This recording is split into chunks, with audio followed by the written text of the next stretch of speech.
Good morning, guys. Welcome back to the channel.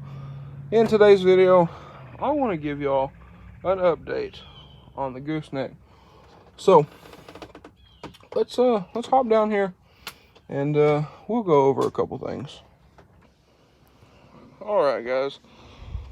So I know it's been a little while since we made any gooseneck videos, and as you can see, it has now become a table. And the reason for that being is we've had some issues with the thing. So, as y'all know, we bought these different axles. This trailer, I don't know where I think they're down there. But on this trailer, we put some raise axles or drop axles, flipped them over, made them raise axles. And the reason for that being is so when we put this trailer on that truck, it's not sitting sky high in the nose. So with these axles, it's perfectly flat on that truck with a pretty good gap right here. So I mean, you can cut some out of the neck and drop the front down, but you don't want to bring your neck here down too close to the bed, especially with that truck not having a flatbed. You know, for the square body, you can drop this down as far as you want to drop it and you ain't got to worry about nothing. But that was the idea for these axles. Now, here's the issue with these axles. So, you can see we only got one axle under here. The other axle's over here. And we'll walk over there to it here in a second. I'll do some more explaining. But what the issue is on this trailer, from center of the spring mounts to center, 75.5 inches. These axles are 76 inches. Now, we figured, well, you know, split the difference, 1/4 inch on each side is not that big of a deal. And, well, we were quite wrong in that thinking. So we got this axle in with some fudging around and, you know, making it get in there. But by the time we went to put our other axle in, everything was way out of whack. It's not gonna work. So what we did, and we also got brand new tires and wheels for this thing that fits these axles. But if we come over here and look at our other axle, I will kind of show y'all what's the issue. All right, so here is the other axle. And again, we flipped the springs over. That way it would raise the trailer instead of drop the trailer. These come off of an enclosed 3,500 pound axles. That's what they were advertised as. And we'll get this out of the way. If you're wondering what's up with this very messed up wheel, it come off my 300C, which is in the shop. But anyway, these do have brakes. That was another plus to buying these. But the spring perches here on the axle that locate the springs are set too far out for that trailer. So the springs won't bolt up, you know, whatever. So there's a few solutions here that you can do. One of which would be to cut the mounts off the trailer, move them out a little bit, a 1/4 inch, and re-weld them. But the issue with that is welding upside down. But with doing that, there's one of two ways you can do that. One would be welding upside down. If you've ever welded upside down, you know it's not the most what's the word for it? It's not the best thing to do. It's not the most efficient, I guess you could say. So the other way to do it would be laying under the trailer and welding overhead. And if you've also done that, you also know that's not the best thing to do, because now all the sparks and slag and everything else is falling directly on you, and it's not fun. So that leads us to our next solution, which would be to take these axles, cut the perches off, get new perches, and weld the new perches on. Clean that axle, completely slick it off, weld the new perches in, and just do that. But issue with me doing that is I don't feel comfortable doing that because I don't have a whole lot of experience with welding. Y'all know we just got a MIG welder not too long ago, and I've done decent with it, but I don't know if I feel comfortable enough in my capabilities to move and re-weld perches on axles on something like a trailer. And the reason for that being is, if you've ever paid attention to a trailer, being as trailers don't have steer tires, they do a lot of scooting. So that'll be a lot of stress on said U-bolts and perches, because the perches, the spring sets on, and there's a little pin that indexes the spring and keeps it from going anywhere. So that'd be a good deal of stress, especially if you have, like my Jeep or even this truck. This truck would fit on that trailer. That's an 18-foot trailer. Have a little overhang, but it would fit. It'd be kind of tight, but it would fit. But I mean, if you had something like this truck on that trailer, 3,500 pound axles, this thing weighs about 8,000 pounds. Probably wouldn't be the best idea to put this on there, but if you did, that's a whole lot of stress on those perches or spring pads, whatever you want to call them. So, I mean, again, I don't think I have enough welding experience to do that. And then there's also the possibility and the chance that you weld them a little off center or a little crooked, or one is turned down more than the other and they still don't work right, or your trailer fights going down the road, it eats the tires off of it, it doesn't pull straight. You could even get a trailer that bounces, or whatever. It's not quite the best thing to do. So I mean, a solution to that, we could take it, figure out how to get the trailer somewhere, and then figure out how to get the axles. The axle's not a big deal. We can load those up in the truck and just take them somewhere. But most places, I imagine, would want the trailer, and I don't know how we would get the trailer to a welding shop for them to do that. So then, I mean, you can find a welder that will come to you and whatever. That'd be a whole ordeal. So that's kind of an issue as well. So then another thing you could do, and this is kind of what we're thinking about doing, is trying to go to a trailer store and get a set of axles that are exactly 75.5 from perch to perch and calling it a day. Again, we would have to find some raised lower axles for it to work on this truck, because I don't intend to lower this truck. It's actually getting a little taller. So again, we would have to stick with that style of axle, but they need to be exactly 75.5 from center to center. So I think that's what we're gonna do. There's a few other things we've been thinking about doing. So as you can see, this trailer does have these sideboards.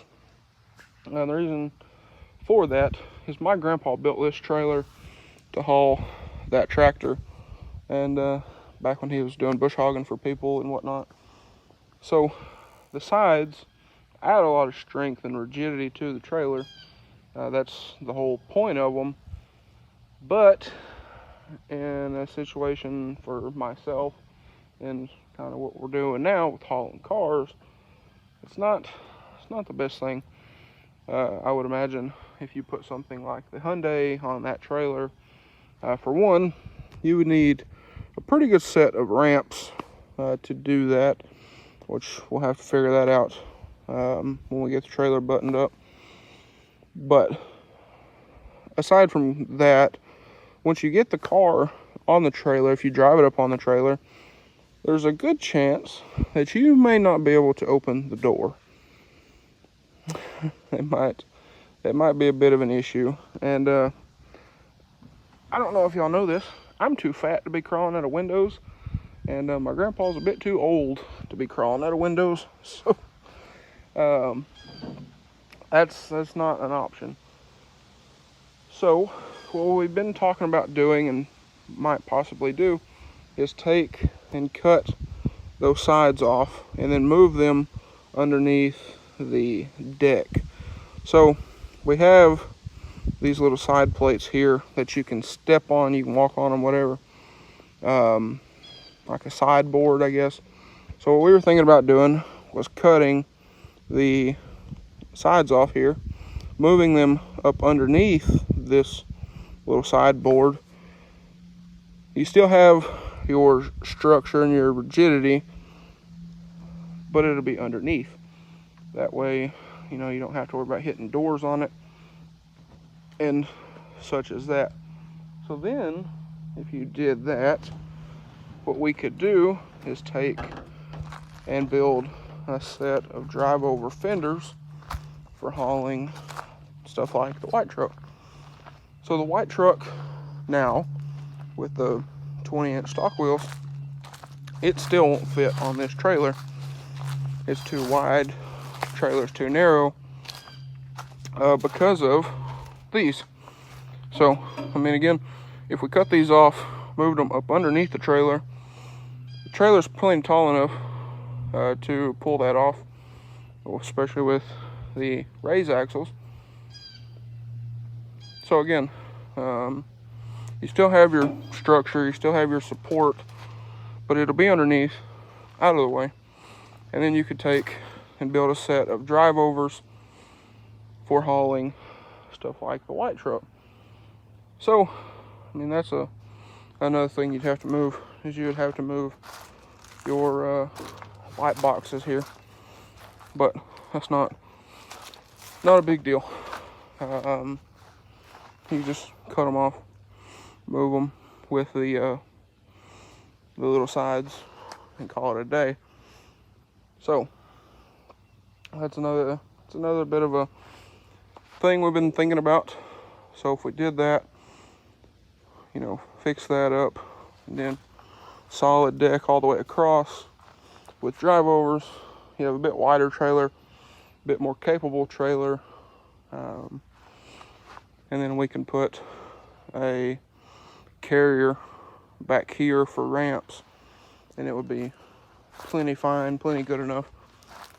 And you could put longer ramps other than where we come up here to this first piece of support beam, because these, well, this one isn't, but most of these, yeah, I guess it is.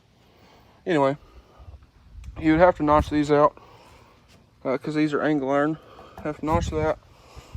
Well, you wouldn't have to notch this one. So every other one you'd have to notch for ramps where you put them in the side.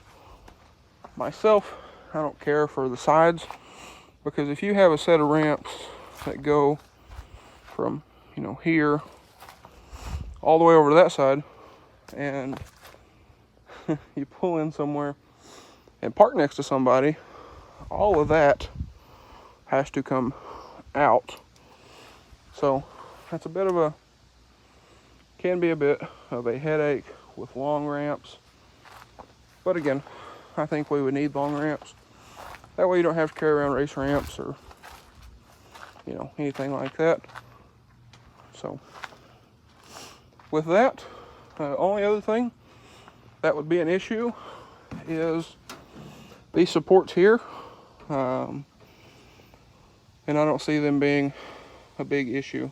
So I think they would be just fine right where they're at.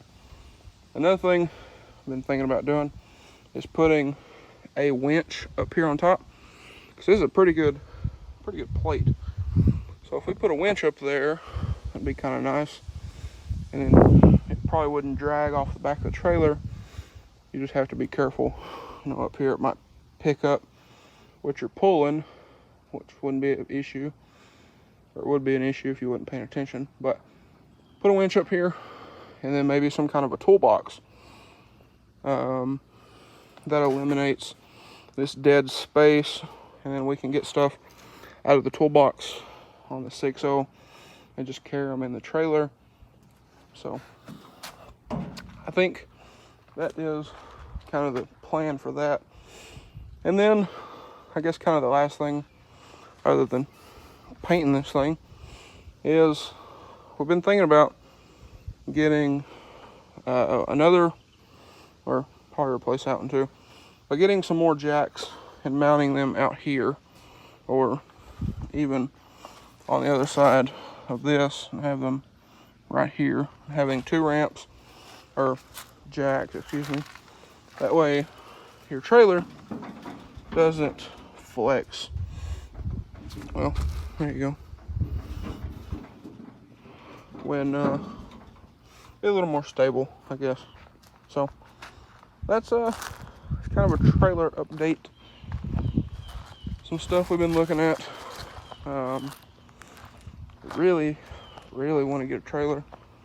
Been looking at trailers, but if you figure the price of a gooseneck, or even a bumper pull for that matter, you can fix this one up with a little work. Fix it up, make it nice, and then have what you want. But again, like I was saying, you have something that's what you want, a little more in a sense of that goes, than just buying a trailer that's close to what you want and then doing stuff to it and whatever else, like toolboxes and winches and all that kind of thing. So that's what we've been kind of thinking about doing.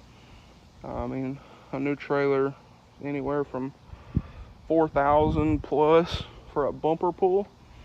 I haven't even priced a gooseneck for like an 18-foot. So, I mean, again, it's kind of all preference, but in our opinion, save a whole bunch of money, put in a little bit of work, and make this what you want, make it more usable for what we're doing. We know the trailer is plenty well built, because like I said, my grandpa built that trailer to haul his Massey over there when he was doing bush hogging for people. So it's held up great. The floor, it didn't hold up too great, but we'll also have to replace the floor, which is, again, that's not a big deal. And another thing to kind of reiterate on the jacks situation. So with that trailer, it was built off of a dually that my grandpa used to have. I wish he wouldn't have sold that truck. I really like that thing, but it was an old, I think it was a mid-80s Ford single cab dually, had the 460 in it. It's painted very similar to his dad's truck down there. Truck was pretty sweet, but this was built for that. And then we're trying to make it work on the 6.0. So with that, the jacks, with this truck come pretty close to the tailgate. If you're not paying attention, you probably smack the tailgate, and that's something I don't want to have to deal with or worry about doing, because that's another thing I want to do is I want to make this truck really nice. Even though it's going to be a work truck, I want to make it a nice work truck. And smacking the tailgate with the jack handle it's not in the plans. But I mean, then, you know, we have new lights and stuff like that I want to do to this thing. So there's a bunch of work here, but I think we can make it a pretty nice trailer with some work again. So I think we plan on doing that. As some of y'all know, I've mentioned a couple times, my grandpa is retiring at the end of this year. So he's kind of nervous about it, and I get it, you know, living off Social Security and whatnot. But we're going to have some help here on the channel. So hopefully we can get more stuff done a lot quicker, and we'll be able to tackle larger projects and such as that. Because just myself being here, I can't do a whole heck of a lot, because myself, I like to get opinions where I just tackle something and go hog wild. That's why we haven't worked on the 300. It's because we've been working in the house when he's home. But during the day, I don't want to just come out here and go willy-nilly tearing stuff apart without a second set of eyes and a second opinion. So that's kind of where we're at with that. Again, you know, I've always thought that having two sets of eyes on something is the way to go. You know, that dog right there is liable to see something that I wouldn't. So that's just me. That's how I've kind of always seen things. But anyway, like I said, been working on the house, so we have some house stuff to do. Actually, this afternoon, our new pantry will be done.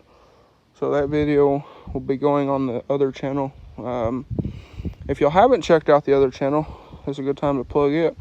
It'll be in the top of the description down below. It's going to be dedicated more for the house stuff, personal stuff, you know, business, all that other kind of stuff. So if y'all would go check it out, subscribe, I would appreciate it. But been trying to get the house stuff kind of done. That way we're not spending just tons of money after he retires. So trying to get that done. The garage, we've been planning on the garage on how to get that knocked out. So we're going to try to start that now that it's cooling down. We got some nice weather. So we're working on it. A lot going on. If y'all have noticed, I haven't been doing a lot of working videos lately. That's because we're focused on other stuff. But I don't want to leave y'all hanging. So I want to keep y'all with videos, which is kind of nice, making update videos and stuff. But anyway, guys, that's probably going to be a wrap for today's video. If you guys enjoyed today's video, please drop a like and comment down below. If you're ready for the trailer, drop a comment. Let me know, what is some stuff y'all want to see with that thing? Any kind of products, you know, all of that stuff. Let me know. Drop a comment down below. Also, hit that subscribe button if you haven't already. Thanks for watching, guys, and I hope everybody has a great day.